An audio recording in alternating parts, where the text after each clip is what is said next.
My mom played victim at my baby shower talking about raising us alone, but I was the one who raised my brother from age 14 because she was never home, so I exposed her in front of everyone and she refused to come when I gave birth.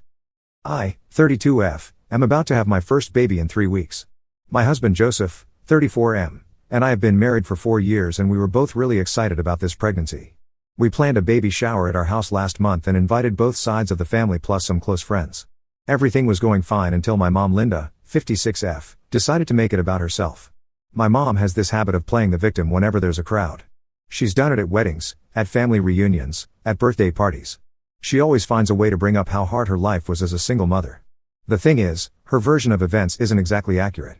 I've sat through these speeches dozens of times over the years and I've always kept my mouth shut because I didn't want to cause drama. But something about hearing it again while I was 7 months pregnant and thinking about becoming a mother myself just made something snap inside me. The shower was nice. My sister-in-law Harley decorated with pink and white balloons and we had all the typical games planned. My dad Frank, 58M, was there with his wife Jocelyn, 52F. They've been married for 12 years now. My younger brother Mark, 28M, came with his girlfriend Gwen, 26F. My mom came alone like she always does. She brought an expensive stroller as a gift and everyone made a big fuss over it. After we did the gift opening, people were standing around eating cake and talking. My mom was in the living room with a group of women including my mother-in-law, Harley, Gwen, and a few of my friends from work. I was sitting on the couch nearby because my feet were swelling. That's when I heard her start up with her usual speech. She was telling them about how exhausting it was to raise 2 kids completely by herself. She said she worked full-time and still had to come home and cook and clean and help with homework every single night. She talked about how lonely it was to never have a partner to share the load with. She said she sacrificed her entire social life and any chance at romance because she was too busy being both mother and father to her children. The women were all nodding sympathetically and some of them were making those supportive noises people make. I looked over at my dad. He was standing in the kitchen doorway holding a plate of cake and he looked like he wanted to disappear into the floor. Jocelyn had her hand on his arm. I could see Mark across the room and he had this frozen smile on his face. We made eye contact and I could tell he was thinking the same thing I was thinking. My mom kept going. She said something about how proud she was that she managed to raise 2 successful children despite having no help from anyone. She said she did it all on her own and that's why she knows I'll be fine as a mother because I learned from the best. That's when I couldn't take it anymore. I stood up from the couch and walked over to where she was standing. Everyone turned to look at me. I didn't plan what I was going to say. The words just came out. I told her she wasn't raising us. I said she was barely home and that I raised myself and Mark from the time I was 14 years old. The room went completely silent. You could have heard a pin drop. My mom's face went red and then white. She asked me what I thought I was doing. I told her I was tired of listening to her rewrite history. I said if she wanted to talk about single parenthood, she should at least tell the truth about what that actually looked like in our house. She grabbed her purse and her coat and walked out. She didn't say goodbye to anyone. A few of her friends followed her out to the driveway. The party pretty much ended after that. People started making excuses and leaving. Joseph tried to salvage things by suggesting we play one more game but everyone could tell the mood was ruined. Within 30 minutes the house was empty except for Joseph, Mark, and my in-laws. Mark stayed after everyone left. We sat at the kitchen table and he asked me why I said that in front of everyone. I told him I couldn't listen to her lies anymore. He said he understood but that I probably should have waited for a private moment. I asked him if he remembered what our teenage years were actually like. He said of course he remembered. Then he left too. My dad called me that night. He said he wasn't upset with me but that I'd opened up a can of worms. He said my mom was texting her entire side of the family about how I humiliated her at my own baby shower. He said her sisters were already calling him asking what really happened. I told him I only said what was true. He didn't argue with that. He just said I should prepare myself for fallout. I need to give some background here about why I said what I said. My parents got divorced when I was 11 and Mark was 7. Before the divorce, they fought constantly. My mom wanted a second baby and my dad didn't think they could afford it. My mom got pregnant anyway and decided to keep the baby. My dad was angry about it and their marriage never recovered.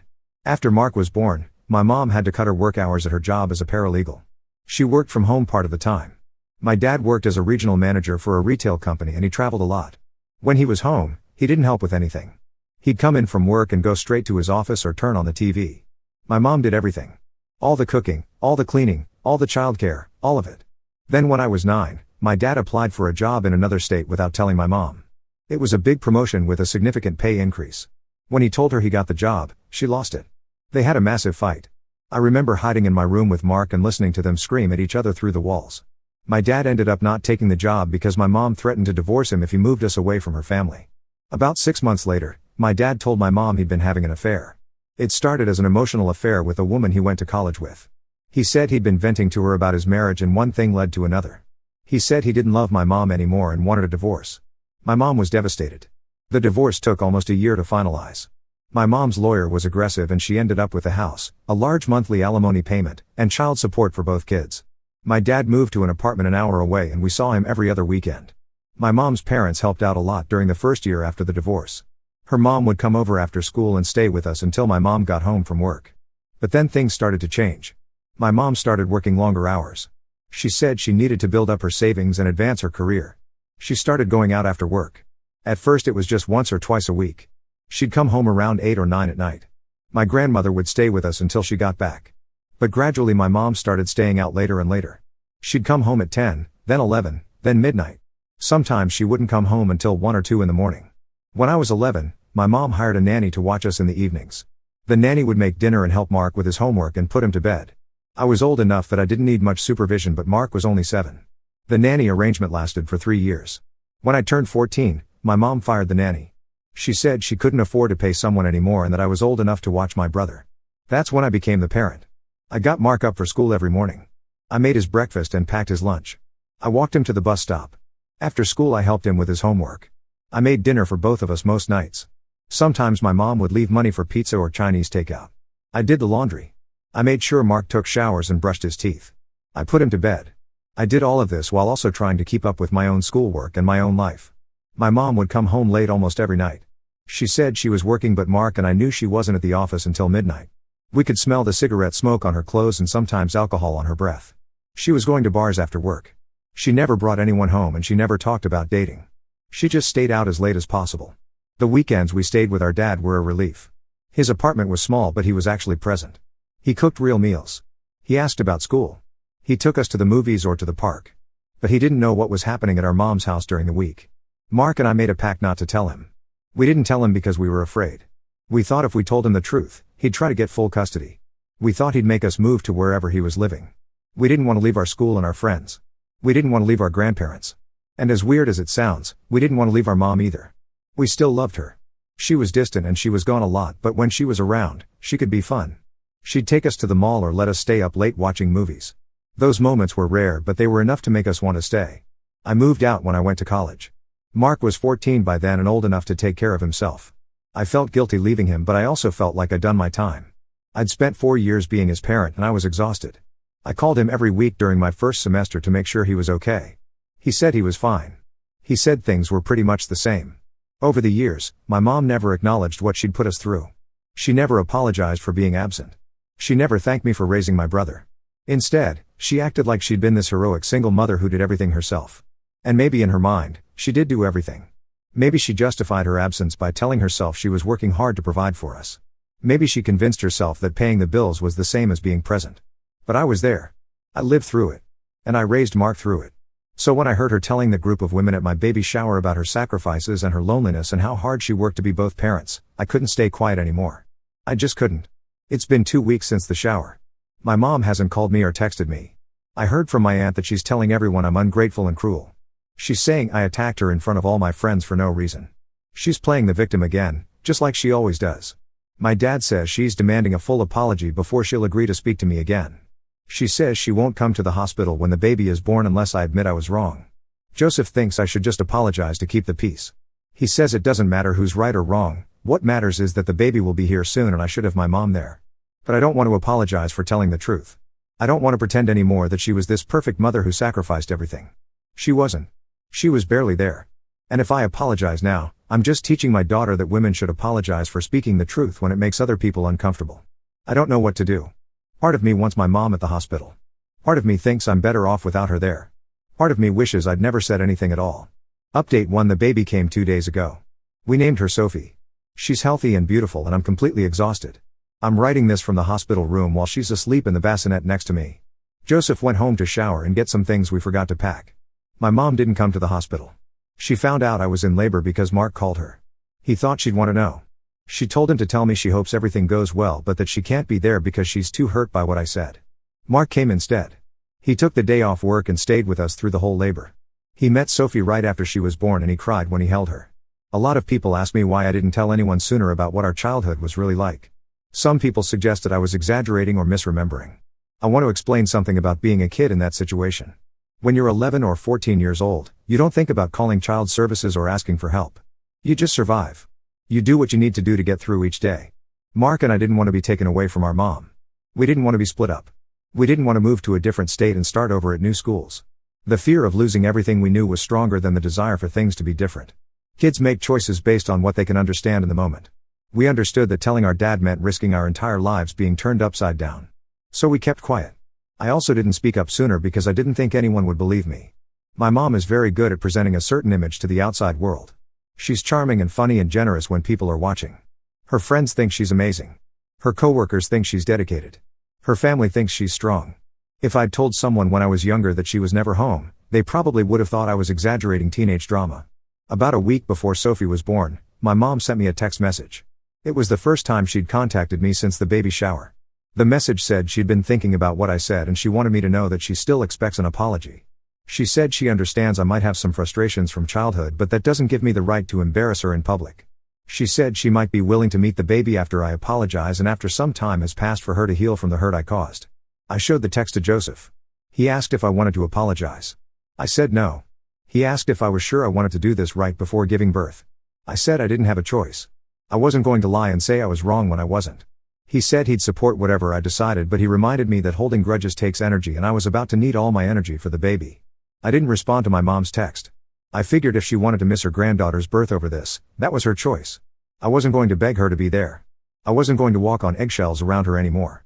I'd spent my whole childhood and most of my adult life doing that and I was done.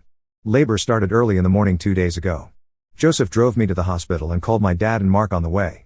They both said they'd come as soon as they could. My dad got there first. He and Jocelyn came into the delivery room and he held my hand through the contractions. He kept apologizing for not knowing what was going on when we were kids. I told him it wasn't his fault. Mark showed up a few hours later. By then I was deep into active labor and not really capable of conversation. But I remember seeing him walk into the room and feeling relieved that he was there. He stayed in the waiting room with Joseph's parents while Joseph and my dad were in the delivery room with me. Sophie was born at 4:47 in the afternoon. She weighed 7 pounds and 3 ounces. The nurse put her on my chest right away and I looked down at her and thought about how I was going to make sure she never felt the way I felt growing up. I was going to be present.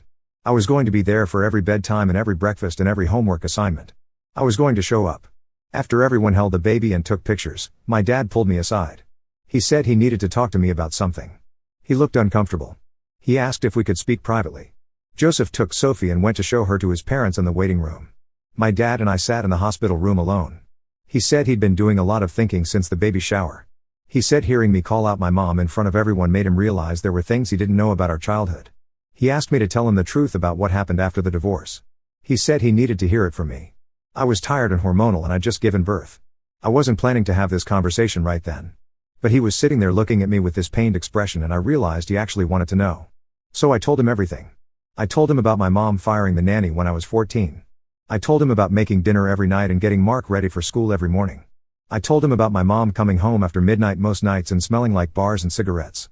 I told him about doing all the laundry and all the cleaning and essentially running the household while also trying to be a normal teenager. I told him that Mark and I hid it from him because we were afraid he'd take us away. My dad didn't interrupt me. He just listened. When I finished talking, he put his head in his hands. He sat like that for a long time. Then he looked up at me and said he wished we'd told him. He said he would have fought for custody. He said he would have done things differently if he'd known. I told him I was sorry for not saying anything sooner. He said I didn't need to apologize. He said I was a child and I did what I thought I needed to do to survive. He said the adults in my life failed me and Mark and that wasn't our fault. Then he hugged me and told me he was proud of me and that Sophie was lucky to have me as her mother. We didn't talk about my mom. He didn't defend her and he didn't criticize her. He just accepted what I told him and moved on. That's one thing I can say about my dad. He doesn't dwell on things he can't change. He cheated on my mom and blew up our family. He wasn't there when we needed him most. But he doesn't make excuses and he doesn't ask for pity. He just tries to do better moving forward. Jocelyn came back in after our conversation and she hugged me too. She said if I ever needed help with the baby, she and my dad were 20 minutes away and I could call them anytime. She said they wanted to be involved grandparents. I thanked her. I've always liked Jocelyn. She never tried to replace my mom or compete with her. She just existed quietly on the sidelines and supported my dad. Mark left after a few hours. Before he went, he asked me if I regretted what I said at the baby shower. I told him no. He nodded and said good. He said he was tired of pretending too. He said maybe it was time we all stopped walking on eggshells around her. Joseph's parents stayed longer. They brought food for everyone and helped Joseph set up the baby stuff in the hospital room. They were excited and supportive and kept saying how perfect Sophie was. I watched them fuss over her and thought about how lucky Joseph was to have parents who actually showed up. Sophie is asleep now. Joseph got back from the house with more clothes and toiletries. We're supposed to go home tomorrow morning. The nurses have been coming in every few hours to check on both of us. Everything is fine medically. But I keep thinking about the empty chair in the corner of the room where my mom should have been sitting. I don't miss her exactly. I just miss the idea of her. I miss the version of her that I wanted her to be. The version who would have been here holding her granddaughter and telling me I'm doing a good job. But that's not who she is. She's someone who will miss her granddaughter's birth to prove a point. She's someone who cares more about being right than being present. And maybe I've known that my whole life, but I'm only now admitting it to myself. Update 2: Sophie is 2 months old now. She's sleeping better at night and Joseph and I are starting to find a routine. Being a parent is harder than I expected but also better than I expected. I look at her and I can't imagine choosing anything over being with her. I can't imagine staying out until midnight while someone else takes care of her. I can't imagine being absent from her life in any way. My mom called 3 weeks ago. It was the first time I'd heard her voice since the baby shower. She didn't apologize for missing the birth. She just said she wanted to talk. I told her I'd call her back when I had time. I didn't call back for another week. When I finally did, we talked for almost 2 hours. She started by saying I was right at the baby shower. She said I was right that she wasn't home much when Mark and I were growing up. But then she launched into this long explanation about why things were the way they were. She said after the divorce she was broken. She said my dad's affair destroyed her. She said she couldn't stand being in that house alone with us at night because it reminded her of everything she lost. She said she stayed late at work and then went to bars because she needed to be around people. She said she was trying to rebuild her life and figure out who she was outside of being someone's wife. She said she knew she should have been home more but she couldn't face it. She said the house felt empty and sad and being there made everything worse. Then she told me something I didn't know. She said she saved all the alimony and child support payments my dad sent. She said she didn't spend any of it except for the bare minimum. She said she wanted to make sure Mark and I had money for college and for weddings and for starting our adult lives. She said that's why she worked so many hours at her job. She wanted to cover the household expenses with her salary so she could save the money for my dad. I asked her why she never told us this. She said she didn't think we'd understand. She said she thought if we knew there was money sitting in an account, we'd ask for things and she wouldn't be able to say no. She said she wanted to be able to give us something significant when we were older rather than spending it all on random stuff when we were kids. I told her that might have been a good financial decision but it didn't make up for not being there. I told her Mark and I didn't care about having money for college.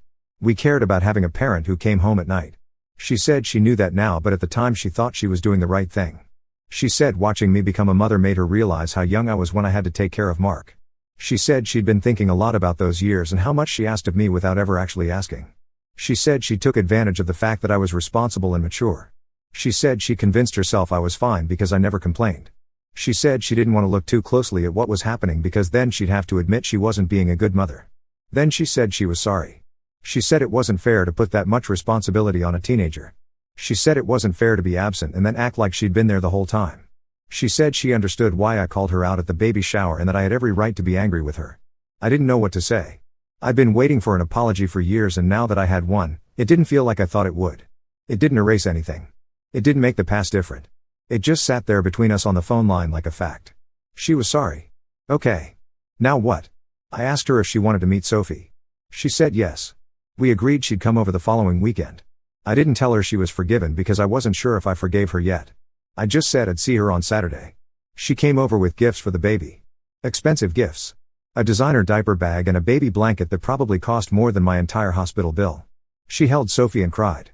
She told me Sophie was beautiful and perfect. She said she was sorry she missed the birth. I said okay. Joseph left us alone in the living room. It was awkward at first. We didn't know how to talk to each other. The elephant in the room was too big to ignore but neither of us wanted to bring it back up. Finally my mom asked me if I was a good mother. I said I was trying to be. She said she could tell I was doing a good job. She said Sophie was lucky to have me. That visit was a month ago. She's been over twice since then. Each time is a little less awkward than the last.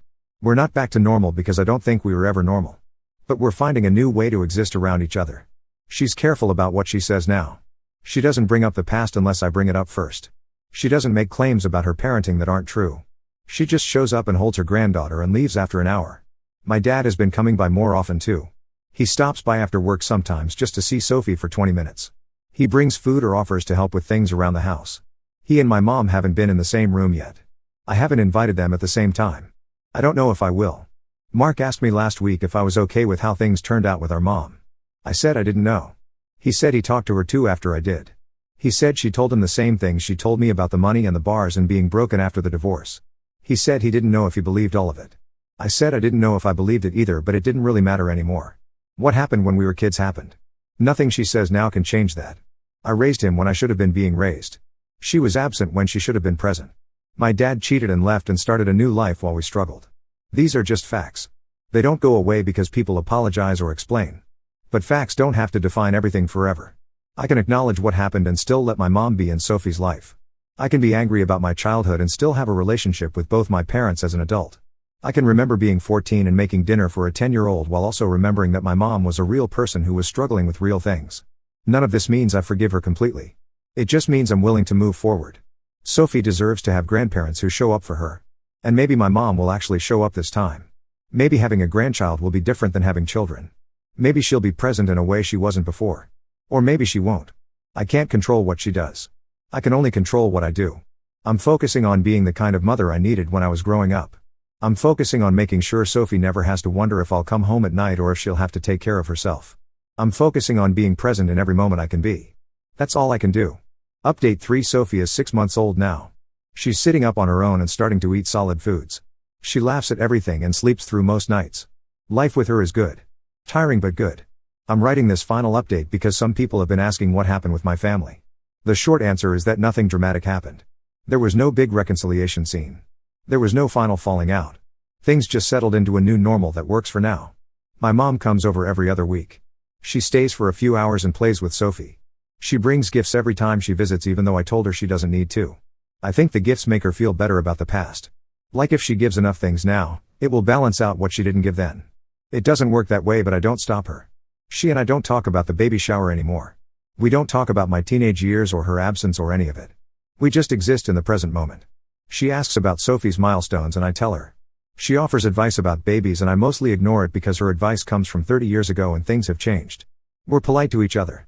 Sometimes we're even warm. But we're not close the way mothers and daughters are supposed to be close. My dad comes by more often than my mom does. He stops by once a week usually. He'll hold Sophie while I shower or do laundry or just sit down for 20 minutes. He doesn't stay long but he's consistent. Jocelyn comes with him sometimes. She's good with the baby. She makes faces and does silly voices and Sophie loves her. Mark and Gwen got engaged last month. They're planning a wedding for next year. Mark asked me to be in the wedding party. He said Gwen wanted my mom to be included in some of the planning but he wasn't sure how to handle it. I told him to do whatever he felt comfortable with. I said I wouldn't make a scene and I wouldn't cause drama. He seemed relieved. The interesting thing that happened last month was that my dad and mom ended up at our house at the same time. My dad stopped by unannounced while my mom was visiting. I saw his car pull up through the window and I almost told my mom she should leave. But then I thought that was ridiculous. They're adults. They got divorced 15 years ago. They should be able to be in the same room. My dad came in and saw my mom on the couch holding Sophie. He stopped in the doorway. They looked at each other for a long second. Then my mom said hello. My dad said hello back. Then he came in and sat in the chair across from her. They didn't talk to each other much but they didn't leave either. My dad stayed for his usual 20 minutes and then he left. It was awkward but it was fine. Since then they've been at the house at the same time twice more. Joseph thinks it's progress. I think it's just two people being civil for the sake of their grandchild. Either way it makes things easier. I don't have to coordinate schedules as carefully. I don't have to worry about one of them showing up while the other is here. People keep asking if I'm happy with how everything turned out. I don't know how to answer that. I'm not unhappy. I'm not angry anymore. I'm just living my life and taking care of my daughter and trying not to dwell on things I can't change. My mom will never be the mother I needed when I was 14. That ship sailed a long time ago. But she can be an okay grandmother. She can show up for Sophie in ways she didn't show up for me and Mark. And maybe that's enough. Maybe I don't need her to be anything more than what she's capable of being right now. My dad will always be the guy who cheated on my mom and blew up our family. But he's also the guy who shows up every week to hold his granddaughter and ask if I need anything. He's both things at once. People are complicated like that. I'm not going to pretend this is a happy ending where everyone learns and grows and becomes better versions of themselves. That's not what happened. What happened is that I became a mother and it forced me to look at my own mother differently. It forced me to stop waiting for an apology that would fix everything and start accepting that some things just are what they are. I still think about calling her out at the baby shower sometimes. I wonder if I should have kept my mouth shut. I wonder if it was worth all the drama and the stress and the missed birth. Most days I think it was worth it. Some days I'm not sure. But it's done now. I said what I said. She heard what she heard. We're moving forward the best we can. Sophie won't remember any of this. She won't know about the baby shower or the fight or the missed birth. She'll just know her grandparents as the people who come to visit and bring her gifts and make her laugh. She'll have her own relationship with them separate from mine. And maybe that's how it should be. I'm done thinking about the past. I'm done being angry about what didn't happen. I'm focused on what's happening now. Sophie is here and she's healthy and she's loved. Joseph and I are figuring out how to be parents. My family is in our lives in whatever capacity they can manage. That's where we are. That's good enough for me. Now let's move to the next story. Story 2. My girlfriend's best friend was cheating, so I recorded video evidence and showed her boyfriend. Instead of being grateful, my girlfriend defended the cheater. After weeks of fighting, I discovered she had been helping cover up the affair and had her own secret history with the cheater. I need some advice about a situation that has been eating at me for weeks now. This involves my girlfriend Sarah, 24F, her best friend Jessica, 23F, and their mutual friend Tyler, 29M. I'm David, 27M, and Sarah and I have been together for about 14 months now. Let me give you some background first. Sarah and Jessica have been best friends since their sophomore year of college. They met Tyler during their junior year when he was doing his master's degree at the same university. Tyler was about 24 then, while the girls were 20. The three of them became really close, and Tyler basically became part of their group. Even after graduation, they all stayed in the same city and continued hanging out regularly. When Sarah and I started dating, Tyler was always around. He would show up at our dates sometimes, call Sarah at weird hours, and generally insert himself into situations where couples would normally want privacy. I tried bringing this up with Sarah early on, but she always defended him. She said Tyler had been through a rough breakup and needed support from his friends. She also mentioned that Tyler had helped her through some tough times in college, so she owed him her loyalty. Tyler runs a small construction business and seems to do well for himself. He bought a house 2 years ago and drives a nice truck. Sarah always talks about how responsible and successful he is compared to other guys their age. Jessica works as a receptionist at a dental office, and she has been dating Marcus, 25M, for about 6 months now. Marcus is a good guy who works at the same bank where I work, just in a different department. The thing that bothered me about Tyler was how physical he got with both Sarah and Jessica. He would put his arms around them, play with their hair, and sometimes kiss their cheeks or foreheads.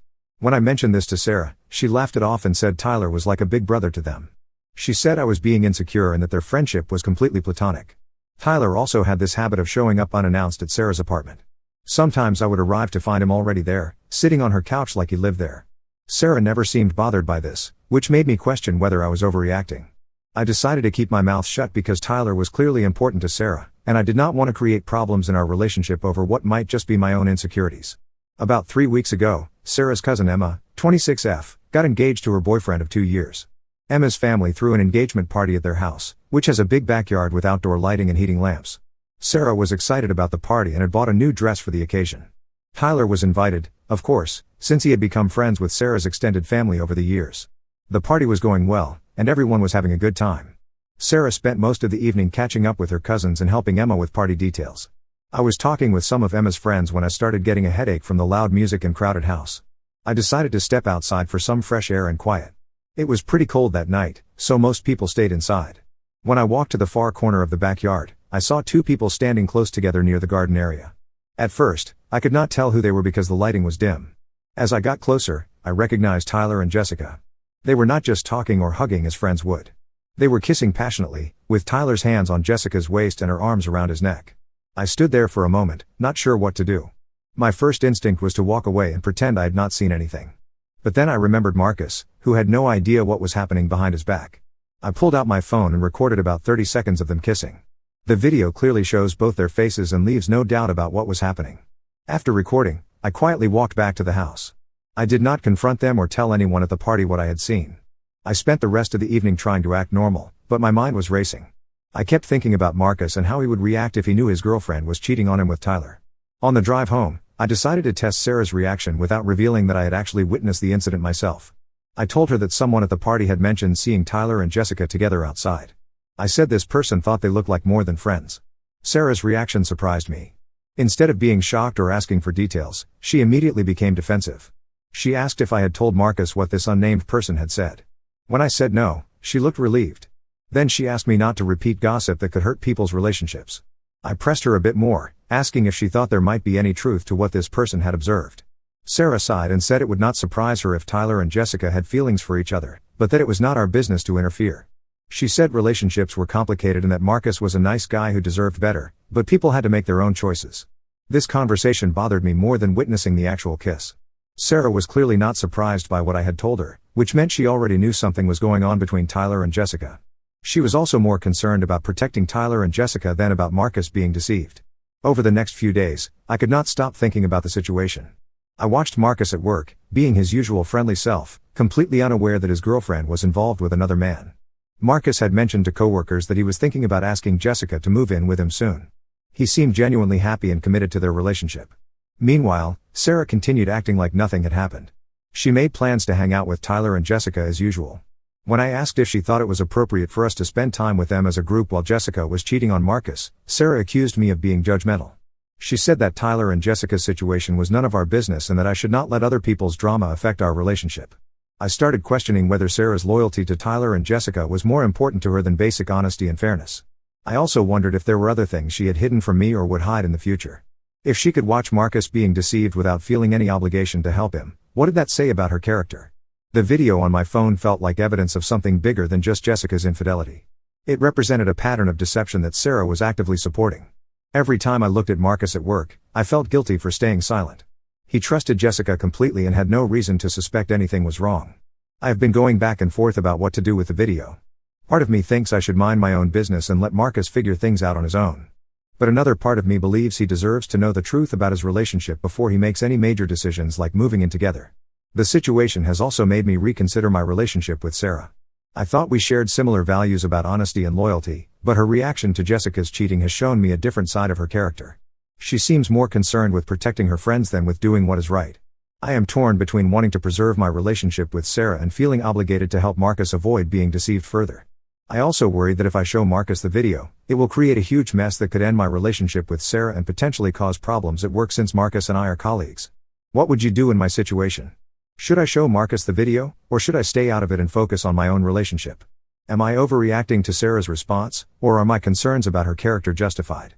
Update 1: A lot has happened since my original post, and I wanted to update everyone who gave me advice.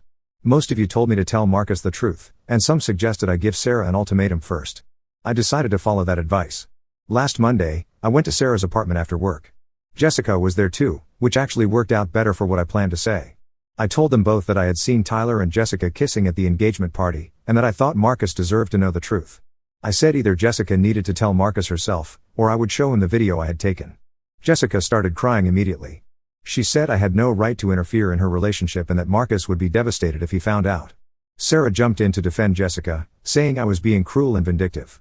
She accused me of wanting to destroy Jessica's happiness because I had never liked Tyler. The argument got heated quickly. Jessica kept crying and saying that what happened with Tyler was a mistake that would never happen again. Sarah said I was acting like a jealous boyfriend who wanted to control everyone around me. She brought up times when I had questioned Tyler's behavior and said this was just another example of me trying to cause drama. I asked Sarah directly if she had known about Tyler and Jessica before the engagement party. She admitted that she suspected something might be going on, but said it was not her place to interfere. When I asked why she had not warned Marcus or encouraged Jessica to be honest with him, Sarah said relationships were complicated and that sometimes people needed to figure things out for themselves. This answer made me realize that Sarah and I had very different ideas about loyalty and honesty. I told her that I would give Jessica until Friday to tell Marcus the truth, or I would do it myself. Then I left the apartment while they were both still yelling at me. The rest of the week was tense. Sarah barely spoke to me, and when she did, it was to ask if I was really going to go through with my threat. She said Jessica was her best friend and that forcing this situation would ruin multiple relationships for no good reason. She also said that Tyler and Jessica had decided to end whatever was happening between them, so there was no point in hurting Marcus over something that was already over. I asked Sarah how she knew Tyler and Jessica had ended things, and she said Jessica had told her. But when I asked for details, Sarah became evasive. She could not tell me when or how this conversation had happened, which made me suspicious that she was making it up to convince me to stay quiet. Friday came and went without Jessica telling Marcus anything. I know this because Marcus was still acting normal at work and even mentioned that he and Jessica were looking at apartments together over the weekend. I realized that Jessica had probably told Sarah she would handle it, but had no intention of actually doing so. On Saturday morning, I decided I could not wait any longer. I sent Marcus a text asking if we could meet for coffee because I had something important to discuss with him. He agreed, probably thinking it was work-related since we had never hung out socially before. We met at a coffee shop near our office. I showed Marcus the video without any explanation first. I watched his face change as he recognized Jessica and Tyler. He asked when and where I had recorded it, and I explained about the engagement party. Marcus watched the video several more times, asking questions about the timeline and whether I thought this was an ongoing thing. I told Marcus about Sarah's reaction when I had mentioned seeing them together, and how she had not seemed surprised. I also mentioned that Sarah had admitted to suspecting something was going on between Tyler and Jessica. Marcus listened to everything without getting angry or defensive, which surprised me. After I finished explaining the situation, Marcus thanked me for telling him. He said he had noticed that Jessica had been acting differently lately, spending more time with Tyler and being less available for their dates. He also said Tyler had been around more often when he visited Jessica, which had struck him as odd but not necessarily suspicious. Marcus asked if I thought Sarah was involved in covering up the affair. I told him about Sarah's reactions and her admission that she had suspected something but chose not to interfere. Marcus nodded and said it made sense now why Sarah had been less friendly toward him recently. We talked for about an hour. Marcus said he needed time to process everything and decide how to handle the situation with Jessica. He asked me not to tell anyone else about our conversation until he had a chance to confront Jessica himself. I agreed and offered to be available if he needed to talk more later. That evening, Sarah called me multiple times, but I did not answer. She left voicemails asking where I was and saying we needed to talk. When I finally called her back around 10 o'clock, she immediately asked if I had contacted Marcus. I told her that I had shown him the video, as I had promised I would. Sarah became furious. She said I had destroyed Jessica's relationship for no reason and that Marcus would never forgive any of us for the deception. She also said Tyler was angry with me for interfering and that I had created unnecessary drama for everyone involved. I asked Sarah why Tyler's opinion mattered so much to her, and why she was more concerned about his feelings than about Marcus being lied to. Sarah said Tyler was one of her oldest friends and that I was being unfair by forcing her to choose between her loyalty to him and her relationship with me. This conversation made me realize that Sarah's priorities were very different from mine. She valued her friendship with Tyler above honesty, fairness, and even our relationship. I told her I needed some time to think about where we stood, and I ended the call. On Sunday, Marcus texted me to say he had confronted Jessica and that she had admitted to the affair with Tyler. He said Jessica claimed it had only happened a few times and that she had been planning to end it. Marcus told her their relationship was over and asked her to move out of his apartment by the end of the week. Marcus also said that when he asked Jessica about Sarah's knowledge of the situation, Jessica admitted that Sarah had known about the affair for weeks. According to Jessica, Sarah had even given her advice about how to manage both relationships without getting caught. This information hit me hard. Sarah had not just passively allowed the deception to continue, she had actively helped Jessica hide the affair from Marcus. I realized that my girlfriend had been lying to me about her level of involvement in the situation. I decided I needed to confront Sarah about what Jessica had revealed. When I called her Sunday evening, I asked directly if she had given Jessica advice about the affair. Sarah initially denied it, but when I told her that Jessica had already admitted the truth to Marcus, she changed her story. Sarah said she had only listened when Jessica talked about her confused feelings for Tyler. She claimed she had never encouraged the affair and had actually advised Jessica to make a decision between Marcus and Tyler rather than continuing to deceive both of them. But when I asked why she had not encouraged Jessica to be honest with Marcus, Sarah admitted that she thought Marcus would leave Jessica if he knew the truth, and that Jessica would be devastated. She said she was trying to protect Jessica's happiness and that sometimes protecting people meant not forcing them to face difficult truths. This conversation convinced me that Sarah and I had fundamentally different values. I could not be with someone who thought deception was acceptable as long as it protected her friends from consequences. I told Sarah that I needed a break from our relationship to figure out whether I could trust her going forward. Sarah cried and said she had only been trying to be a good friend to Jessica. She promised that she would never lie to me or hide anything from me in the future. But I found it hard to believe her promises when she had already shown me that her loyalty to Tyler and Jessica was stronger than her commitment to honesty. We have not spoken since Sunday, and I am still trying to decide whether to end the relationship permanently or try to work through this issue. Marcus seems to be handling the breakup well and has thanked me again for telling him the truth. Tyler has not contacted me directly, but Sarah mentioned that he is angry about the situation and blames me for ruining his relationship with Jessica. I feel like I did the right thing by telling Marcus, but the consequences have been more complicated than I expected. I lost my girlfriend's trust by going against her wishes, but I also learned that she was capable of deception when it suited her purposes.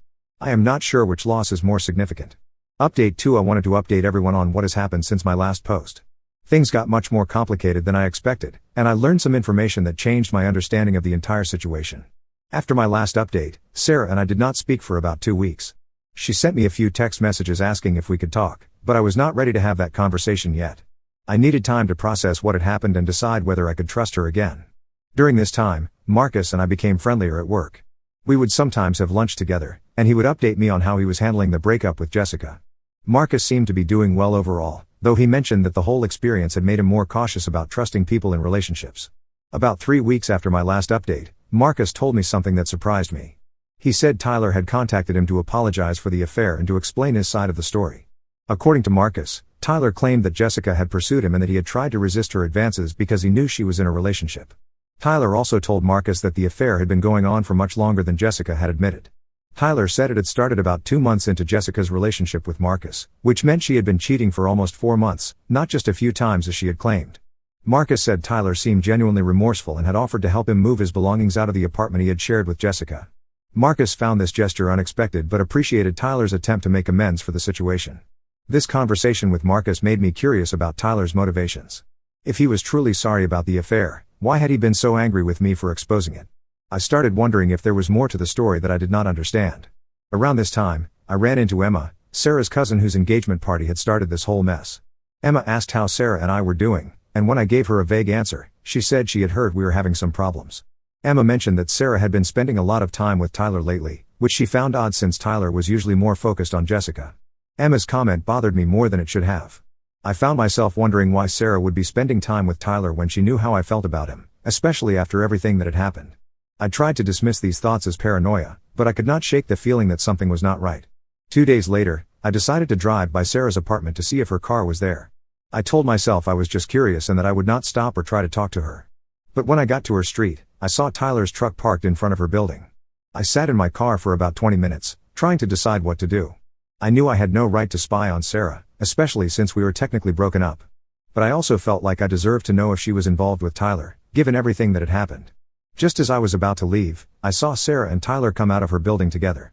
They were walking close together and laughing about something. Tyler had his hand on Sarah's back in a way that looked more intimate than friendly. They got into Tyler's truck and drove away. Seeing them together like that made me realize that my suspicions might be justified. I started thinking back to all the times Tyler had been at Sarah's apartment when I arrived, and how comfortable he always seemed there. I also remembered how defensive Sarah had always been about Tyler, even when his behavior toward her seemed inappropriate. That evening, I called Emma and asked if she had noticed anything unusual about Sarah's friendship with Tyler. Emma said she had always thought Tyler was too touchy with Sarah, but that Sarah seemed to enjoy the attention.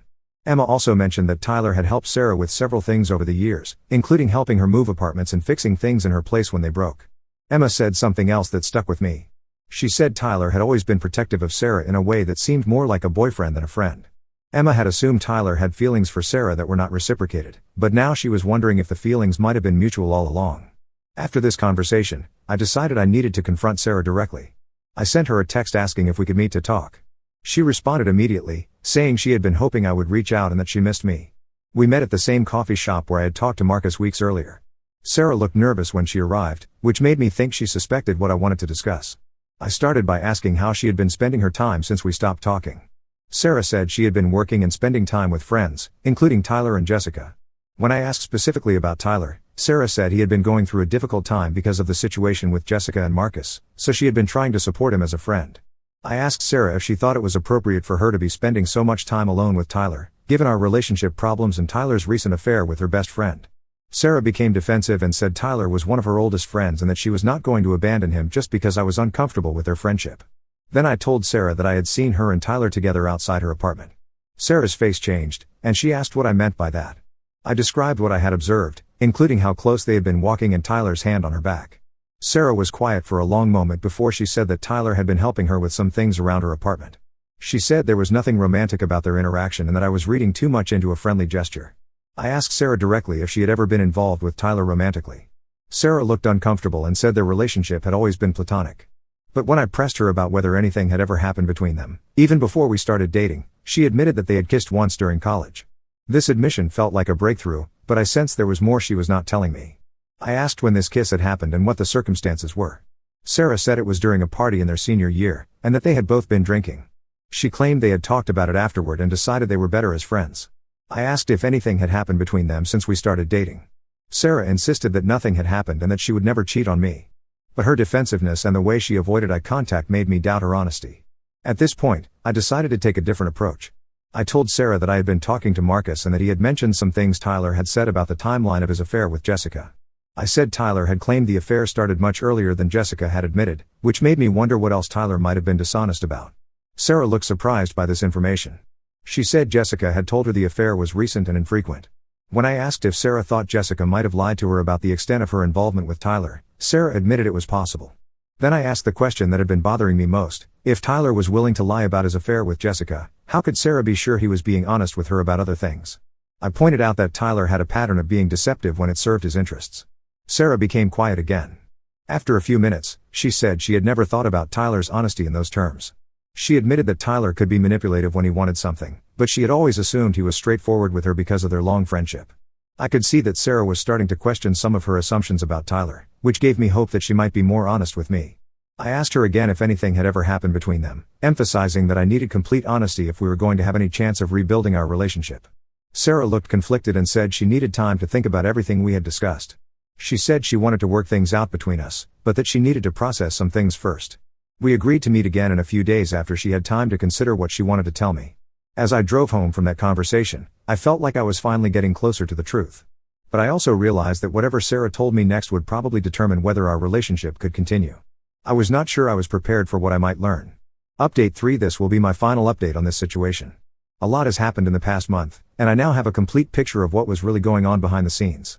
3 days after my last conversation with Sarah, she called me and asked if we could meet again. She said she had been thinking about our relationship and about Tyler, and that she had some things she needed to tell me. Her voice sounded different on the phone, less defensive and more resigned. We met at her apartment this time. Sarah seemed nervous when I arrived, and she had clearly been crying recently. She offered me something to drink, but I could tell she was stalling. I asked her to just tell me whatever she needed to say. Sarah sat down across from me and said she had not been completely honest about her relationship with Tyler. She admitted that they had been more than friends on several occasions, starting in college and continuing sporadically over the years. She said it was never a serious relationship, but rather something that happened when they were both single and available. I asked if anything had happened between them while we were dating. Sarah was quiet for a long time before she nodded. She said Tyler had been going through a difficult period about 6 months into our relationship, and that one night when she was comforting him, things had gotten physical between them. Sarah said it had only happened once during our relationship, and that she had felt terrible about it afterward. She claimed she had tried to distance herself from Tyler after that incident, but that it was difficult because he was so integrated into her social circle and family relationships. I asked why she had never told me about this, especially when I had expressed concerns about Tyler's behavior toward her. Sarah said she was afraid I would break up with her if I knew the truth, and that she convinced herself it was better to keep quiet since she had no intention of it happening again. Then Sarah told me something that explained a lot about the recent situation. She said Tyler had been pressuring her to leave me and start a relationship with him. According to Sarah, Tyler believed they belonged together and that her relationship with me was just a temporary distraction. Sarah said Tyler had become more insistent after his affair with Jessica started. He told Sarah that Jessica was just a way to make her jealous, and that he was planning to end things with Jessica once Sarah agreed to be with him. Sarah claimed she had told Tyler she was not interested in pursuing a relationship with him, but that he had not accepted her rejection. This information made me realize that Tyler's affair with Jessica might have been partly motivated by his desire to manipulate Sarah. It also explained why Tyler had been so angry when I exposed the affair, since it ruined his plan to use Jessica to make Sarah jealous. I asked Sarah why she had been spending time with Tyler recently if she knew he was trying to break up our relationship. Sarah said Tyler had told her I was planning to end things with her anyway, and that she might as well consider giving him a chance. She admitted that Tyler's attention had been flattering during a time when she was feeling rejected by me. Sarah said she had not made any decisions about Tyler's proposal, but that she had been considering it as a possibility. She claimed that seeing how hurt and angry I was about her deception had made her realize she did not want to lose me, and that Tyler's manipulative behavior had become more obvious to her. I asked Sarah what she wanted from me now that she had told me the truth. She said she wanted another chance to rebuild our relationship without Tyler's interference. She promised to cut contact with Tyler completely and to be completely honest with me going forward. I told Sarah I needed time to process everything she had told me. The revelation that she had cheated on me, even if it was only once, was difficult to accept. But I was also troubled by how easily she had been manipulated by Tyler, and how she had considered leaving me for him after everything that had happened. I spent the next week thinking about whether I could trust Sarah again and whether our relationship was worth saving.